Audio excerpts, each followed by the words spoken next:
Hello, this is the new our application for trainer training room.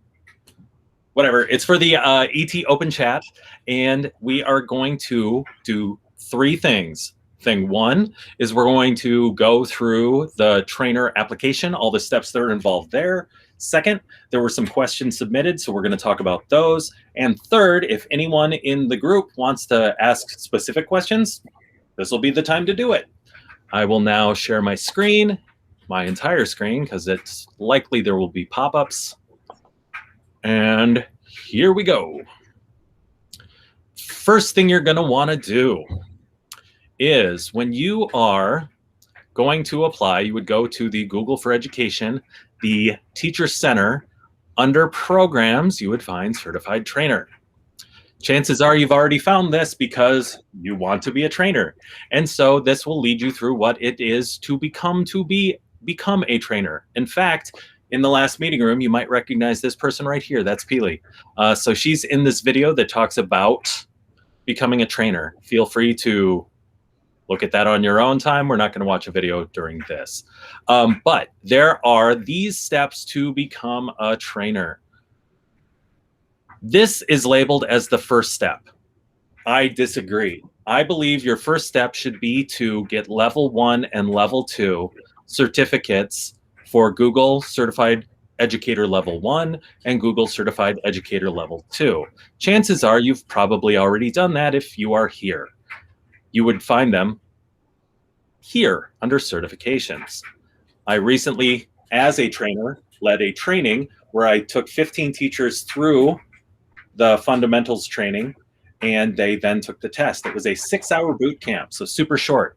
3 hours of here's what you need to work on, and then the 3-hour test after lunch. And surprisingly, they were pretty successful, but that has more to do with the fact that we spent an entire year teaching remotely, so they were pretty familiar with the tools anyway. But, so, although this says level 1, this, or step 1, this should be step 1. Get your level 1 and level 2 certifications.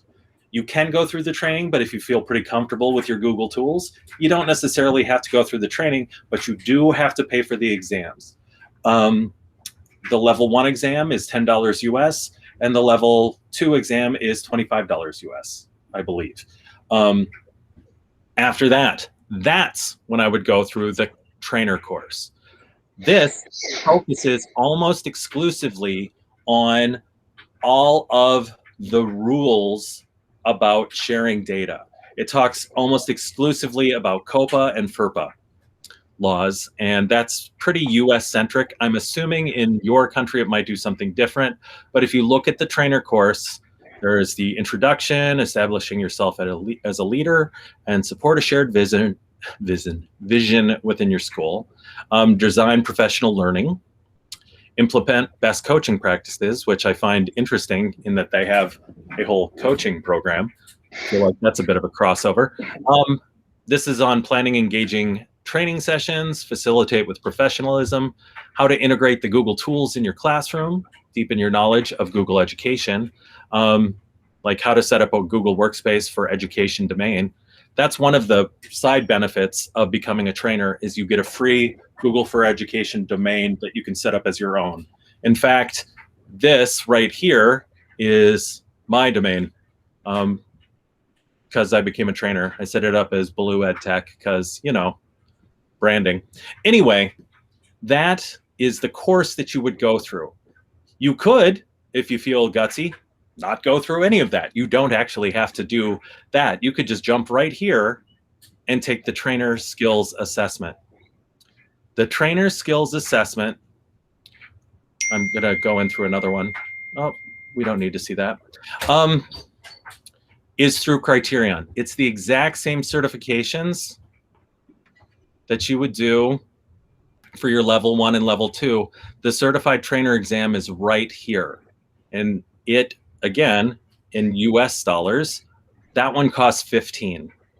If you do not pass it, okay, I haven't failed it, so it won't say. If you do not pass it, you have to wait 14 days before you can take it again. However, chances are, if you've already taken the level 1 and level 2, these guys, you can see I just re-upped them. If you have taken the level 1 and level 2 and you know there can be really excessive tests, right? There's a bunch of multiple choice questions and then you have practical stuff. The trainer exam is just multiple choice. That's it. There's nothing else. Okay. You get 90 minutes for it. It's actually pretty straightforward. So you would then register for the exam, and as usual, unlike these where it creates a separate instance of Google for the level 1 and level 2 exam, you actually take the trainer exam right within this space here, the web assessor space. Okay, so we may have done it out of order, but we've gotten our level 1 and our level 2. Then we took the trainer course. Then we finished the skills assessment. This is what you're really here to see, right? This is where you would ask or sign up to become a trainer. So let's walk through the online application portal.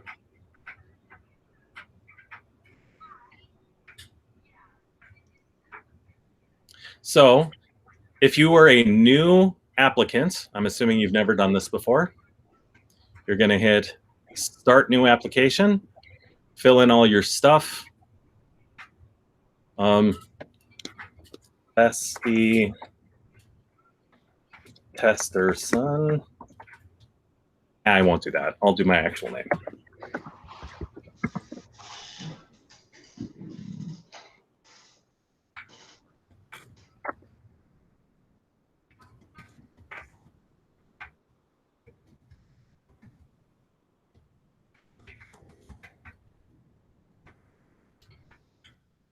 Oh, golly, that's a lot of stuff at once.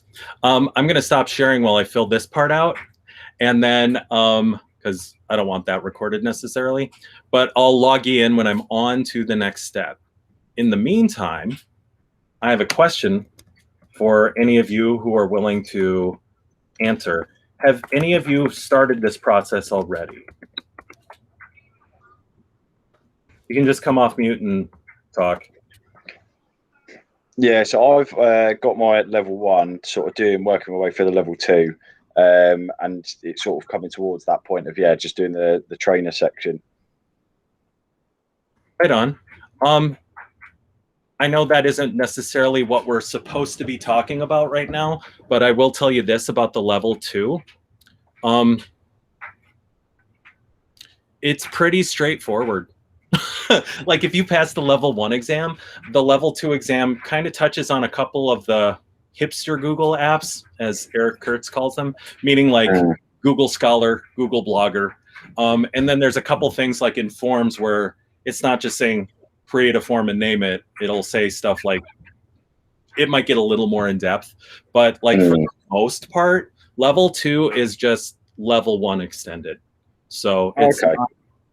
Yeah, it's not crazy difficult or anything. Is the boot camps helpful? Because I did sign up, so I saw that one for they had like a day for the level 1, then for the level 2 as well. Yes, absolutely. In fact, it might be some might call it information overload because we ran it last year, and you can look those up too if you don't want to wait till late July.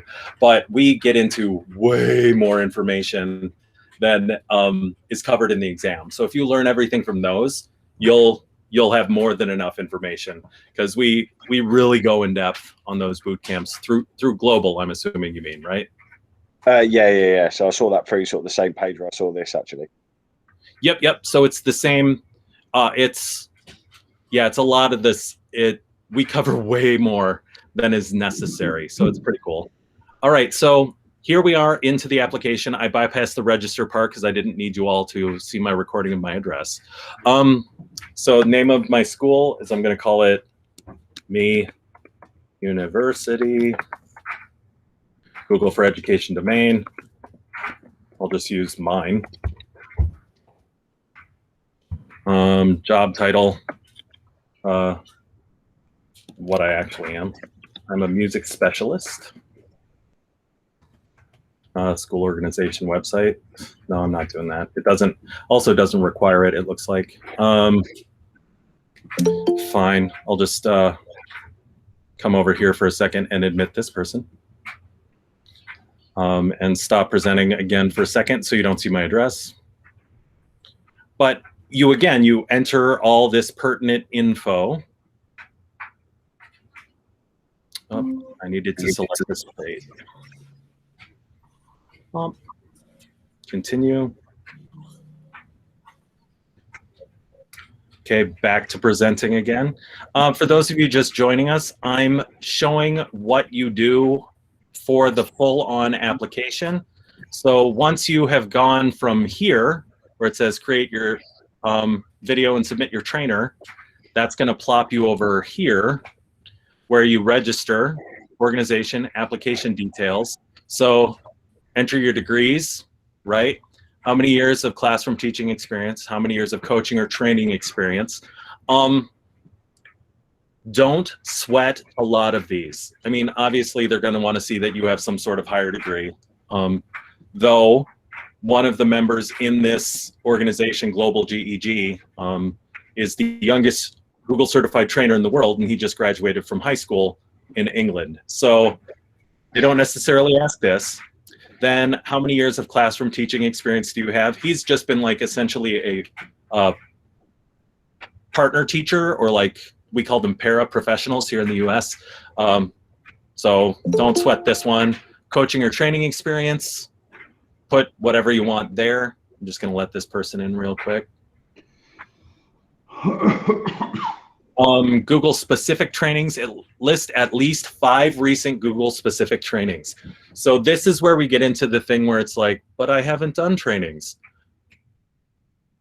What counts is you have a co-teacher, you show them how to do stuff in Gmail to like put things into folders. You've helped someone with sheets.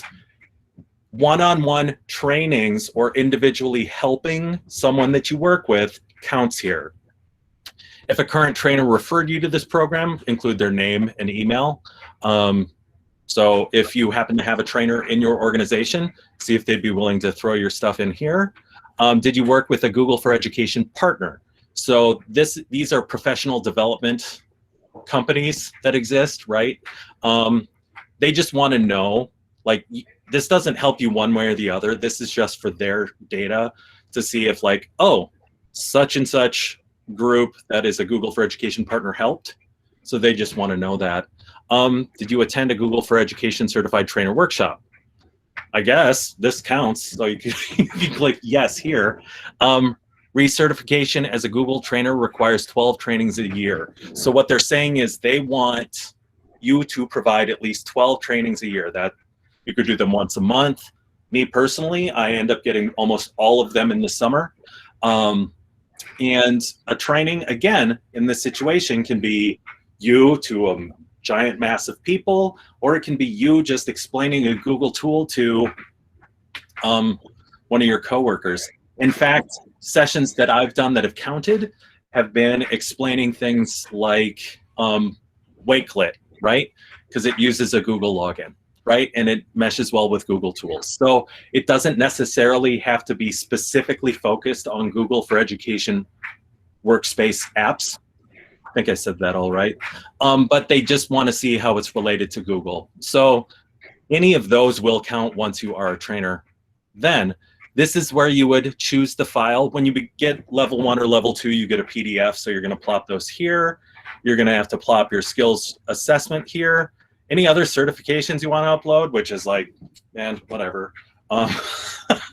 Like, I think it's pretty easy to become Flipgrid certified. I'm sure you could put that there, but it's optional, so don't worry about it. Then please choose a single training that you conducted within the past year and answer the following 5 questions. Now, I applied to be a trainer twice. The first time, I didn't get it, but then they gave me advice on how to do it the second time. And it's because I didn't pay attention to this part. So this is describe a single training from your case study. How did you demonstrate the use of the tool? This is basically like an after action report. How did it go with your training? Then what actions did you take to engage the learners? Did you have like a little game that you did? Did you find that as you explained something, there was someone that was stuck on the login page? How did you differentiate? Sometimes that just means walking around the room and helping them, right? Then provide links to at least one training material. So what they're looking for here is if you created a slide deck, you're going to include it there. So make sure that it is anyone with link can view. And again, you should probably do a Google slideshow. A PowerPoint might not be the way to go here. And this is the part the reason I didn't pass. Link to your feedback. If you are a Google certified trainer or a Google for Education partner, you need to ask for feedback afterwards. They're always looking for feedback. That's one of the things baked into almost all Google tools where it asks for feedback.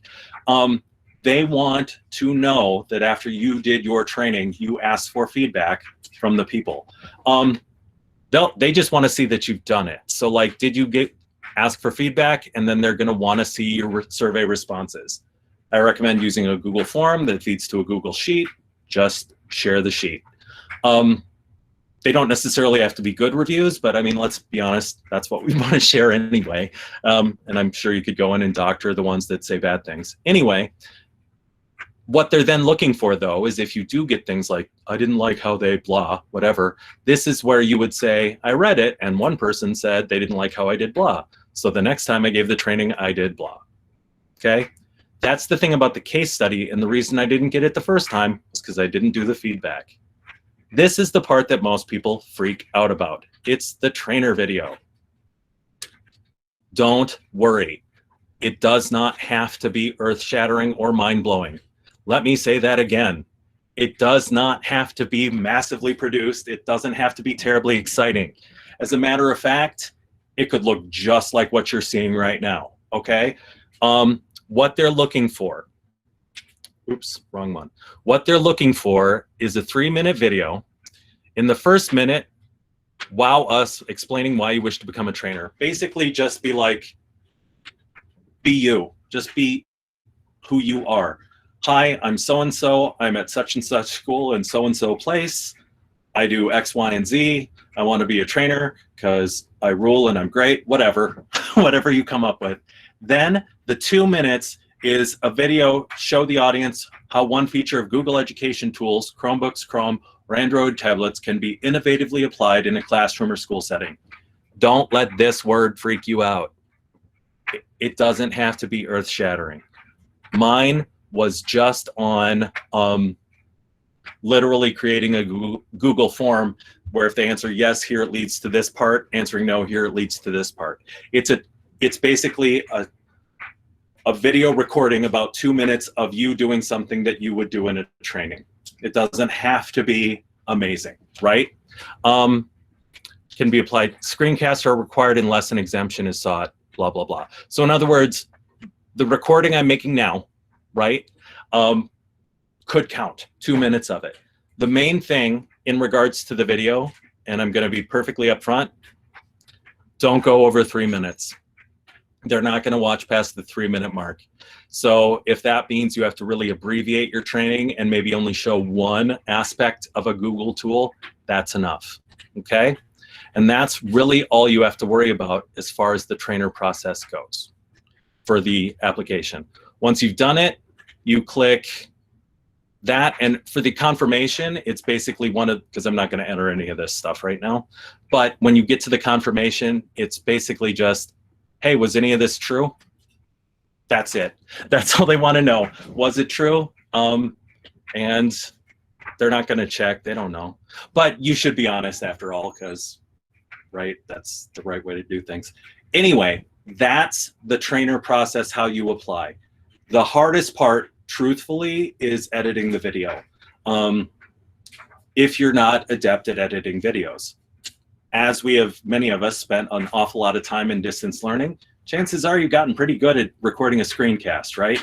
Now just gear one towards what you would do for educators. That's all. That's all you need to do for that. Thus ends part 1 of what we're doing here. The next part is about the questions. A number of people asked some questions, and I'm going to answer them now. The first question that came in is, how can we bridge the digital divide in Africa? Pretty easy question. I don't know. I wish I could have a better answer for that, but that's the first one that came in, and I really wish I knew an answer to it. I don't. Sorry. Next question. Can I use different platforms to offer trainings, and how many hours do I need yearly to maintain my license? As far as different platforms, I report every training I do. Sometimes my training's about Flipgrid. Sometimes my training's about Wakelet. There have been a couple trainings I've done about News Ella or News ELA, or trainings about FET simulations, or you know what I mean? I've done a lot of digital tools. Chances are they're going through a Chrome browser, and oftentimes students are using a Chromebook. That all counts. Okay, what you turn in the application should probably be focused on Google tools, right? But once you're a trainer, because that was the second part of the question, how many trainings do you have to do a year? The answer is 12. You need to get 12 done over the course of a year, and it can be all in 1 week if it has to be. Next, how to... Sorry, can I just jump in there? Please. Just quickly. So with, I just had a question on those training sessions. Does it always have to be staff? So sort of teacher to teacher. So it can't be just class students and parents as well in that. It has to be, as a trainer, your job is to train other teachers. So the case study, any of those things need to be to other trainers, or to other teachers rather. The hard part, of course, is until you're a trainer, how do you get the audience, right? Like that's the big thing. Honestly, when I applied, my trainings were just me in staff meetings going, hey, let me show you this thing. And like, that's it. I created one that I did asynchronously, where I just created a slide deck and sent it to people and said, did this help you understand the tool? And then they filled out the Google form, and then that's what counted. And then once you have that trainer cache, anything you do can count as a training, right? Does that answer the question? Yeah, no, it does. No, that's perfect. Thank you. Yeah, no worries. The next question, how do I create a case study? Well, that was an example of what I said. Like, I was teaching a summer program. There were other teachers there from other districts who I didn't know. I didn't want to take time away from their day, or mine, frankly, to do a training. So I created that slide deck talking about Autocrat. And then I pushed it out to them saying, hey, you didn't know what Autocrat was. Did the training help? They filled out a Google form saying, yeah, I got it. And that was the case study I did. Obviously, the feedback from that was it would have been easier if it was live, right? So I made sure to say, next time I'll do it live, right? But as far as a template for the case study, there really isn't one, which was the question. And the second part of the question, is there a template available or guide to conduct the case study? No. Next, I don't know what I don't know. I'd just like to learn more about the process. Hopefully what I talked about at the beginning explained all the steps. And if you're joining late, don't worry about it, because it was all recorded, and theoretically it'll end up on the GEG or trainer open chat web, whatever. It will send you a link. It'll be good. Then how do you submit it all? That's all within that form. General overview and advice. Don't worry about it, I think, is my general advice, because it's pretty, like, it seems like it's really in depth, but as long as you cross all your T's and dot all your I's, like actually follow the steps of the application, there are very few people who are rejected. I was, but I also didn't follow all the steps. But they then sent a thing saying, you missed this, I fixed it, and then I was in the very next round. So, and it's a rolling enrollment. So if you don't get in 1 month, try again, get in the next month, or the next month, or you know what I'm saying? So there are new trainers all, like, constantly. Not sure. Sports and or physical health education. Yeah, any tools that you use on the back end, because like in class, you're not necessarily having them fill out Google Forms necessarily, but if you do, explain to another teacher how you would do it, I guess. is what I would say. Because again, it's not teacher to student, it's teacher to teacher. That's where the trainer part comes in. Case study looks like, and about evidence of feedback from my trainings. Just a Google form. That was the next question. How would I provide evidence of feedback from my trainings? That question is basically do a training, give them a Google form, and then share that sheet of the answers. Now, as far as what questions do you ask, it doesn't have to be, give me a Likert scale of 1 meaning this, 5 meaning that, blah, blah, blah. It can just be, did you find this training beneficial? What would you change? Like, it doesn't have to be a crazy in-depth series of questions. It can be pretty basic. They just want to know that you asked for feedback. Can we see examples of a case study? No, I didn't bring one. Sorry. All right, so that concludes the second part. So the first part, I showed the whole training process, right? Filling out the trainer application. Then I went through all the questions. I didn't put them up on screen because you don't need to see all that, and answered the ones I felt like. Actually, I went through all of them. And then now, this is the point where I would ask all of you, do any of you have any questions as far as what now? Like, Mr. A, you said that you had done the level 1 exam, right? So you just have level 2 and then the trainer course. Yeah, so I mean, I'm pretty lucky. I'm sort of probably in a position where I could fly through this because I'm actually the digital lead at my school, sort of newly appointed. So yeah, so I'm in a really good place. I've got a lot of sort of banked sessions, and so it's kind of like almost just backdating to get the qualification, because sort of the questions I've got is, once qualified, I would be looking to sort of build up a bit of practice and stuff, but then look to book sort of gigs with external schools, and sort of how useful that directory is and how that process sort of works. That's a good question. I'm in the edu directory. I've only been hit up by a couple districts or a couple schools in my area. I'm in the States. I'm assuming you're not. Yes. Yeah, I'm in England. Yeah. Right on. So we have public schools, and for the most part, public schools, if they're going to hire someone, they're going to spend a lot of money to hire like a Google partner program, right? When I get calls are from charter schools. They're smaller schools where like they're their own, we have 3 campuses sort of thing, right? And so there were a couple charter schools that contacted me about some Google training, especially when Google went to a pricing tier, right? Like they started going, there's Google for Education, but if you wanted to do this, well, it's going to cost you, or this, oh, it's going to cost you more. So, because this was COVID times, it was last year at this time, they decided to pay for it because they were going to use Meet as their asynchronous training. So then they contacted me, and then I just set my own price.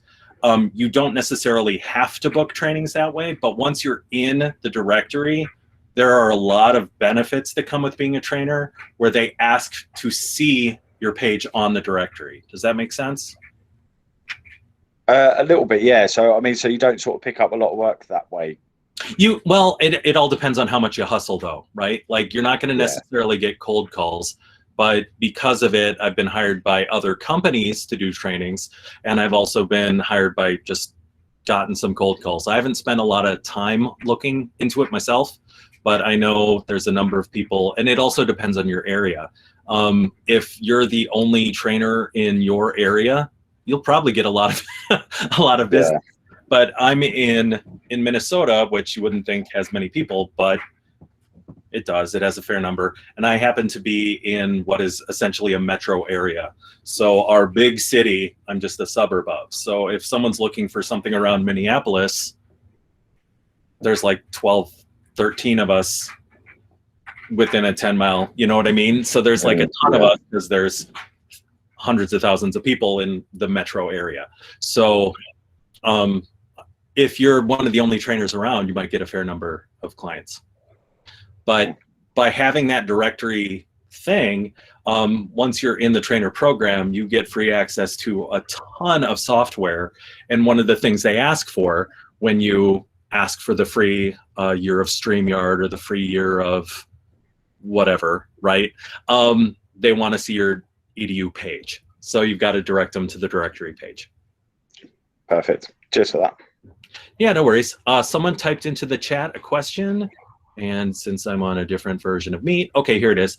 When applying for the Google Coach or Innovator, would that be directly through the school district I work or want to work for? That's a really good question. I've been in the same school district for 23 years, which is a bit of an anomaly. I've been here since always. I can't leave. Anyway, what I've found is they do ask where you're working, but I would, as far as, they don't care where you work, is what it amounts to, right? When you put your email account, use your personal. That's my main suggestion, because you'll want to, what am I trying to say here? You'll want the coach or trainer or innovator title to go with you. So if you've set up, you've got an email on the domain of the district you're in, it may not go with you. As far as when it's asking about the school district or stuff, when you're filling out all the forms and stuff, that can change. That's not a big deal. You could use the one you're currently in. I would just say the one you're currently in, because you may want to work for a school district, but that doesn't guarantee you're going to get the job, right? So the question, which was, when applying for the Google Coach or Innovator, would that be directly through the school district I work for or want to work for? You actually do it all through this portal that I was showing earlier, the Google Teacher Center. But as far as when you enter your data, I want to apply to for both coach first. I'm glad you mentioned the EDU. I will register in the summer. Right on. I'm going to be honest, the coach program might be even easier to do. The problem is maintaining it. The trainer exam has a long history, or the trainer program has been around like forever. Coach is just getting started. Whereas trainer, they have rolling enrollment once a month. Coach is like every week. I didn't know that. I didn't know that. Yeah, it's like once a month or once a week, like you turn in your stuff and they're like, cool, you're in. The hard part though is where the trainer program, you have to just show that you do 12 trainings a year. The coach program requires 100 hours of coaching over the course of a year. So when you're entering information through the EDU app, which I can show you that in a second, it's a lot of data entry that you end up doing. In fact, I might as well just show you that. I don't know if this is, well, no, if it's recording and it's breaking NDA, I'm not going to show you. I'll just tell you this. Once you become a trainer, innovator, GEG leader, or coach, or in some cases, if you're all four, you get what's called the EDU app. It's an app where you enter data so that Google for Education can keep track of what you're doing, right? Because Google for Education wants to see what kind of engagement this program is getting, because that converts, well, frankly, to money, right? Yeah. Google is a company, and as benevolent as they may be, they are a company and they need to make money. So Google for Education wants you to prove that you've done stuff. So in the Google EDU app, you'll enter your trainings and they want to know, often they'll say, okay, cool, where was it? What was it called? Did you have a slide deck? Can you share that with us? What district was it? They'll ask like what the domain is. So like, do we make our own materials or they give us the materials? That's a really great question. You're basically make it yourself and then you submit it and say, I did this training. Now, once you're a trainer, though, you will have access to not just the trainer directory, but there's a trainer database of training material. So, for example, I was mentioning earlier, I was hired by a local charter school, and they wanted to know about Google products, right? I didn't have to make that up from whole cloth. I went into the Google not the directory, but the resources tab. And I just typed in what I was looking for. And anytime you've done a training, you submit the training you've created, you can then look through what everyone else has done. So I was able to then find one of those. I credited that person because obviously you credit the person who created it. But I was able to take that and adjust it to do my trainings. Did that answer your question? Yes, but you said the coach is like 100 hours, like, or train like 100 people basically. Coach is 100 hours. So you could coach, typically what they're looking for in the coach program is for you to have like 5-10 teachers that you do the 5-step coaching cycle. And that's all part of the coaching program that is separate from the trainer program. There is a lot of crossover, right? When you're doing coach or trainer, but like trainer is more, you go to a summit and you run a session. They want you to record that session, right? Or you get hired by a school district to do some training for some teachers, you record that. Coaching is you work in a building and there's just some random teachers that you're assigned to help, or that you're like, hey, I'm the coach, does anyone want help? And they sign up with you. So it's for the new position that's emerging in a lot of schools. And I understand it's not a huge thing in England, which is why the coach cohort over there with like Darren White and Abid Patel and a couple others, Kat Lemon, they are kind of like spearheading it over there. But here in the States, technology integrationist is a new emerging role, which is like you're just the person who kind of ostensibly wanders around and says, hey, I see you're teaching this. There's an easier way to do that. Let me show you how, right? I have another question. For all three, like the trainer, the coach, and the innovator, you have to take a test for each one of them? Good question. Trainer, there is an exam that is through Web Assessor. Coach is an exam that's through the EDU Teacher Center, right? And to prove that you passed, you actually take a screenshot of it. Innovator, there's no exam. That one, you basically just have to get picked. The idea is you fill out all your paperwork or all the stuff, right, to apply, and then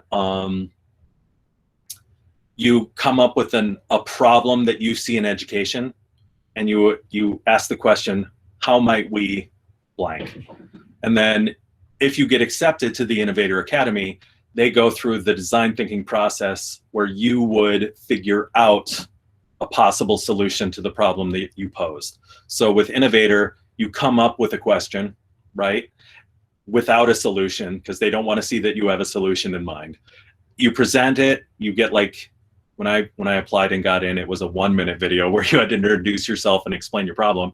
Now you're up to 2 minutes, which is so much time, where you're supposed to say who you are, where you are, what you do, what the problem is, and come up with the how might we, right? So that's Innovator. It's more about your level 1 and level 2, which means you understand the Googles, right? But to become an innovator, it's more like you want to be a change maker in education. Thank you.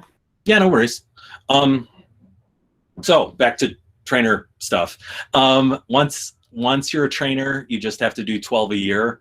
Last year, because of the lockdown, pretty much everywhere, they waived the 12 trainings a year. Though, and I think the main reason they did that is because nearly all trainers had done way more than that and just didn't have time to record it. And Mei Ju, who is the trainer program runner, or she runs the program, just went, yeah, I know y'all are working, it's cool. And she just let them go. Yeah, so that's it in a nutshell. They want to see 12 trainings a year. Are there any other questions? Person who just joined, I'm going to say your name, Richard. I'm assuming I got that right. This is being recorded, so you can go back and watch. I went through the whole trainer, like the process to fill out the forms for trainer, like what you need to do. Then I went through the questions that had been submitted, and at this point we're in Q&A. Do you have any specific questions about the trainer program?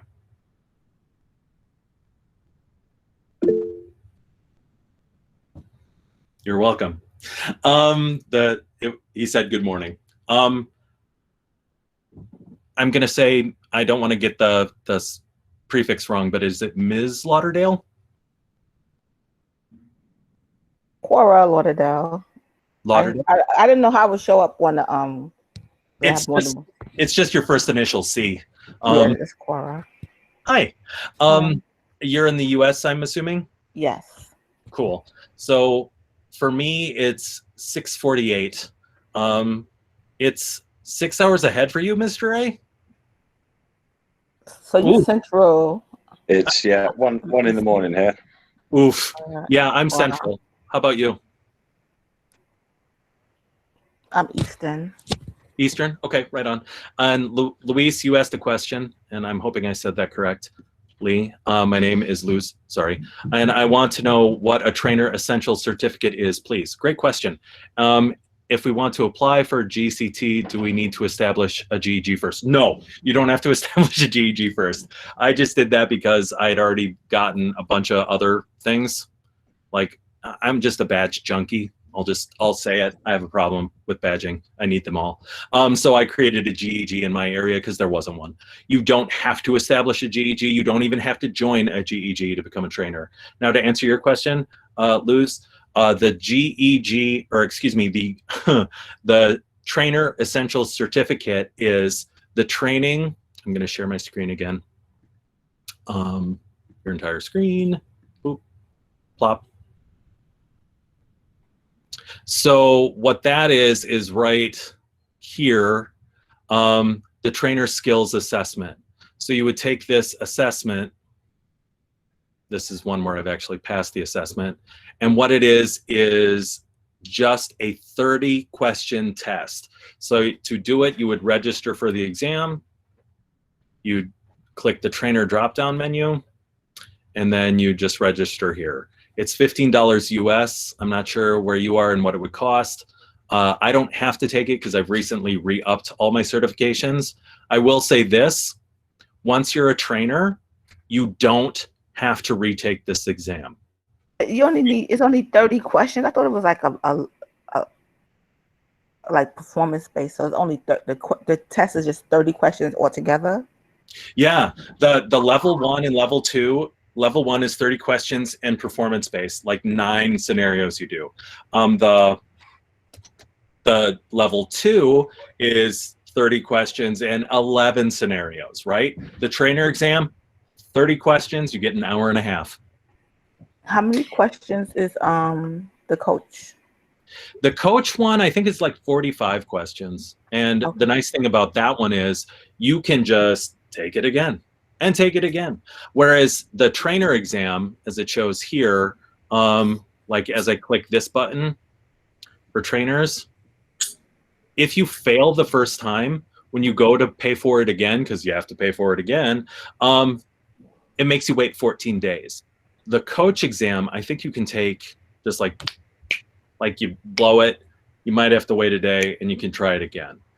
This one, they make you wait 14 days. The other nice thing is the coach exam is completely free. There's Sorry, Frederick, I have a question now. Please. Yes.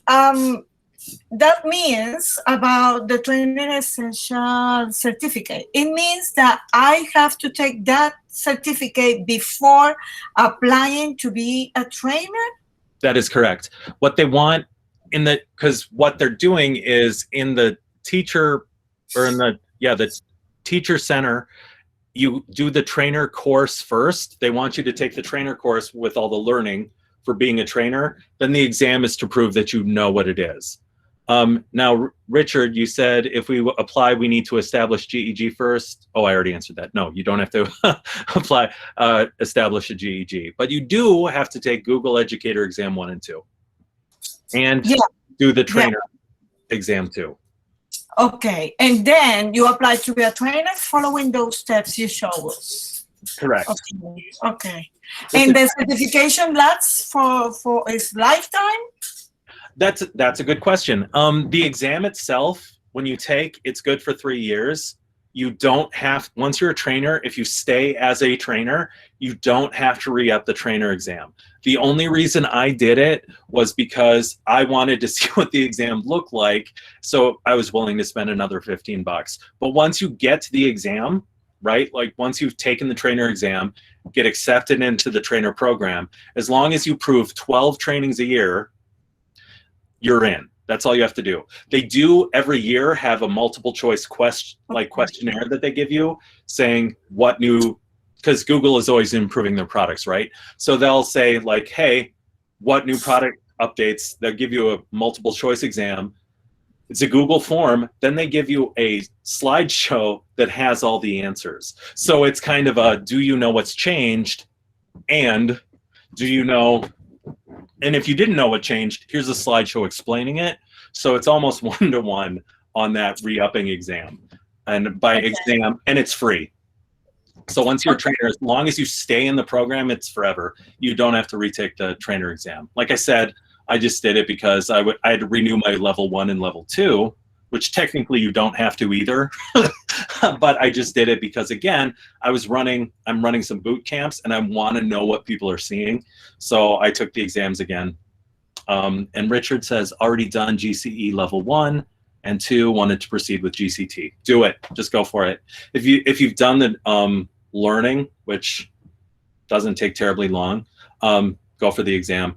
And I mean, I'm not going to tell you to cheat, but I could tell you how to cheat. Is there are sites that have the answers to the trainer exam and also the coach exam.